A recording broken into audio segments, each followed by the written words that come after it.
આગામી રથયાત્રા, રક્ષાબંધન, જન્માષ્ટમી, ગણેશ ચતુર્થી, પતેતી, દિવાળી તથા હિન્દુ ધર્મના નવા વર્ષ સહિતના વિવિધ તહેવારો દરમિયાન જિલ્લામાં કાયદો અને વ્યવસ્થા જળવાઈ રહે તે હેતુસર જિલ્લા મેજિસ્ટ્રેટ મયુર મહેતાએ ગુજરાત પોલીસ અધિનિયમ 1951ની કલમ 37(1) હેઠળ વાવથરા જિલ્લાના સમગ્ર વિસ્તારમાં તારીખ 31 ડિસેમ્બર 2026 સુધી હથિયારબંધીનું જાહેરનામું બહાર પાડ્યું છે। જાહેરનામા મુજબ તલવાર, ભાલા, બંદૂક, ખંજર, અણીદાર ચપ્પા સહિત શારીરિક ઈજા પહોંચાડી શકે તેવા હથિયારો સાથે રાખવા પર પ્રતિબંધ રહેશે। તે ઉપરાંત સ્ફોટક પદાર્થો, પથ્થરો ફેંકવાના સાધનો સાથે રાખવા, સળગતી મશાલ સાથે સરઘસ કાઢવા તેમજ કાયદો અને વ્યવસ્થાને અસર કરે તેવી પ્રવૃત્તિઓ કરવા પર પ્રતિબંધ મૂકવામાં આવ્યો છે।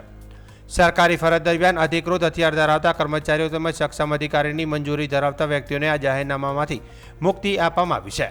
જાહેરનામાનો ભંગ કરનાર સામે ગુજરાત પોલીસ અધિનિયમ 1951 તથા ભારતીય ન્યાય સંહિતા 2023ની જોગવાઈઓ હેઠળ કાયદેસરની કાર્યવાહી કરવામાં આવશે।